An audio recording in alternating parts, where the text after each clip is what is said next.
Hey guys, my name is Rurouni, and today we are going to be reacting to Growing Up Without Cable by The Odd Ones Out. So I will leave a I'll leave The Odd Ones Out channel name down in the description below. If you want to go check him out, he's a really cool guy. And today I'm going to be reacting to No Cable. So 3, 2, 1, go. Imagine if Netflix, YouTube, and Hulu never existed. What would you be watching right now? Would you be watching this? No. I don't think so. You'd be watching this box right here. A television? On this device, instead of picking what you wanted to watch and when you wanted to watch it, the television would decide all that for you. And instead of watching a single 5-second skippable ad at the beginning, you'd have to watch 5 30-second long unskippable ads. Can you think of anything more annoying? An advertisement right in the middle of your show? I don't know if my parents are being cheap or trying to discourage an unhealthy habit of watching too much TV, but growing up, my parents didn't have cable television at all in the house. Okay, just on a side note, I have television everywhere in my house, so I cannot connect with any of this, so, yeah. Okay, wait a minute. Now, in this modern day and age of online content, some of you are living perfectly content lives without cable. I know I am. But you have to understand, in the early 2000s, online video wasn't a thing. Yeah, YouTube was created in 2005, but what did that have? This guy at a zoo? That's lame. So being an early 2000s kid, you had to get your cartoons through the TV. And if your parents didn't pay $65 a month to get cable, then you didn't get the channels with SpongeBob, Jimmy Neutron, or Courage the Cowardly Dog. The only thing you got was this green brother and sister called PBS Kids. And whatever these things were. PBS Kids stands for Public Broadcasting Service. Kids. That meant all the shows on PBS Kids were government or privately funded. So the shows on PBS didn't really have any commercials per se, but they did have the same sponsorship ads that would play a message before every show. If you grew up on PBS Kids, then Juicy Juice and Where a Kid Can Be a Kid is just engraved in your memory. And also, every show would thank you, the viewer, for watching, and I think that's really nice. So, everyone watching this, you're welcome. I'm kinda glad my parents didn't buy cable, because instead of spending hours of my time watching mindless television, I spent hours of my time watching television with morals.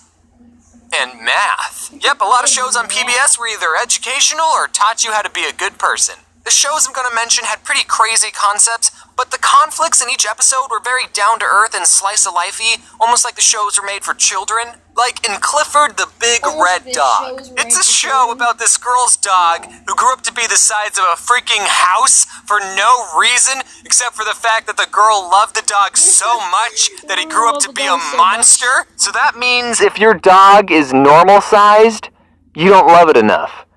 And it probably doesn't love you. So, yeah, Giant Red Dog is a pretty weird premise, but the episodes were about everyday things. Like this blue dog feels bad that he tore up his owner's sweater, and his friends tell him to just be honest, and he does, and everyone's happy. Or the episode where this new dog moves into town, but he's missing a leg, and then Clifford and his friends have to learn that having... Okay, I feel so bad for people that have missing a leg and stuff, and I ask myself, like, how do they live? And then I try to put myself in their shoes, and I'm like, nope. So, I mean... 3 legs still means you can accomplish a lot of things any normal human can do. I mean, dog. And I rate this show a 10 out of 10. Next is Dragon Tales, the show that made dragons kid-friendly. There's Org, he's the biggest, not so brave of heart. There's Cassie, she's so shy, but so very smart. There's Zack and Wheezy and their tales of fun, cause you know 2 heads are better than 1. Dragon Tales, it's almost time for dragons. The show was pretty similar to Clifford. The characters would spend an episode learning everyday things like how to do a cartwheel, or they would try to make it rain so they could show their friend what a rainbow looks like. And there was also this grandpa dragon who knew Spanish for some reason. Don't come too close, niños. And that wasn't the weirdest thing on the show, actually. There was also a dragon character in a wheelchair, which, just like Clifford, is a good character because it teaches kids that disabled people are still people who can accomplish a lot of things. But I think it's a weird combination of two things. A dragon, a mythical beast known for destroying cities, in a wheelchair? If you wanted to stop a dragon from destroying your city, then you just don't install wheelchair ramps anywhere. I should stop talking. I rate this show a 10 out of 10. Now let's talk about Arthur. Here's some fun trivia. Arthur is supposed to be an aardvark. Personally, I don't see it. Basically, it was a show about Arthur and his other furry friends learning lessons, but Arthur tended to tackle more serious subjects than the other two shows. Like, they have episodes where DW hears her parents get in a fight and she worries about them getting a divorce, or the episode where Arthur Falcon punches his little sister, and even having to deal with someone you know getting cancer. What? Cancer? The character gets treatment and lives, by the way, because it's a kid's show. 10 out of 10. Next, let's talk about my favorite show on PBS Kids, Cyber Chase. Cyber Chase, we're moving, we're beating Hacker at his game. Don't tell me every time. This show didn't teach kids morals or how to properly treat the disabled. It taught them something far more important. Math. Cyber Chase is set inside a virtual computer world, and this one character named Motherboard was supposed to be the queen/protector of this world, but she sucks at her job because the villain of the show, Christopher Lloyd, infects her with a virus. So now these three kids have to go on adventures using math principles to thwart the bad guy's plans to save Mommyboard. Motherboard? Motherboard? Mommy? Mom, come back, Mommy, no. We need to save Mommyboard. And unlike all the other shows, this show had an overarching story. The kids would always get this close to saving Motherboard, but nothing they did worked. When I was a kid, I always wondered how much longer it would be until they finally saved her. That's what I thought. And they never did. The show's been going on for 16 years, and they're still learning new math principles trying to save Motherboard. I think they're at calculus at this point. The show is teaching you slower than an actual school. What kind of a show makes you wait 16 years for a conclusion? Cyber Chase does, and it's one of the best shows ever created. 10 out of 10. One last show I want to bring up is called Caillou. All you need to know about Caillou is that I hate him. Caillou is a 4-year-old and a demon. He constantly throws a tantrum whenever he doesn't get his way. Even in his theme song, he mentions how much of a brat he is. Growing up is not so tough, except when I've had enough. And then he's crying like a child. Well, you're gonna have to grow up, Caillou. The world doesn't revolve around you. Now, you might be thinking, James, this kid is 4 years old. Of course he's gonna be a brat. And I agree, but a big problem with Caillou isn't the fact that he's a brat, but it's with his spineless parents. Caillou's mom just lets him get away with everything. Whenever I misbehaved, you know what happened to me? I had to go sit in the timeout corner. You know what happens to Caillou? Nothing. Not once does Caillou ever get punished. It's always his mom just being like, Caillou. Same with me. I mean, some things I got away with, but some things I never got away with.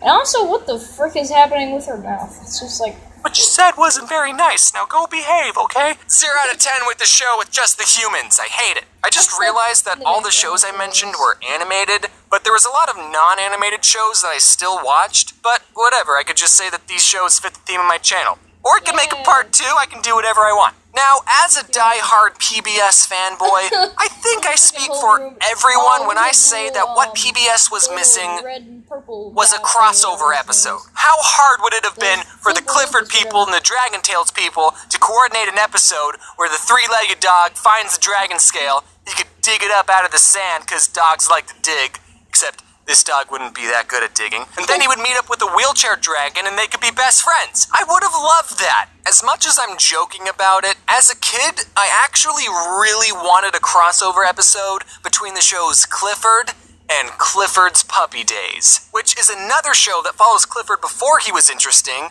when he was tiny, so before Emily Elizabeth loved him. So there was a bunch of new characters that all knew Clifford when he was little, and the two shows existed in the same universe, so it wouldn't have been that unbelievable for Clifford to visit his childhood home, and then all the other characters who used to call him Small or Squirt would see him now and be like, wow!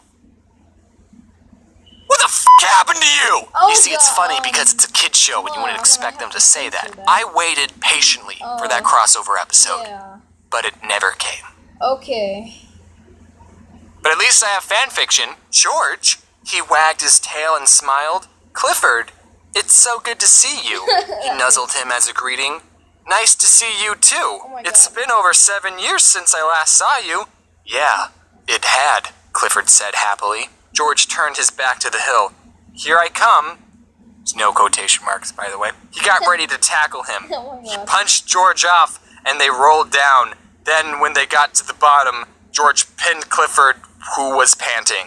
The three looked at the two of them, who seemed to be having a staring contest, so they decided to go somewhere else. Both laughed, and Clifford got off of him. He sat down and waited for George to stand up. So, what are we gonna do? The Red Dog said while quickly getting into a playing position. Okay, that's enough. Hello everyone, I'm Oh, back. that- Did any of that you was watch so these shows as a kid? That's cool, I guess. Okay, everybody, thanks for watching. This was my reaction, so not very good because it's my first reaction video, but as always, I'll see you in the next video. And that's it. And bye.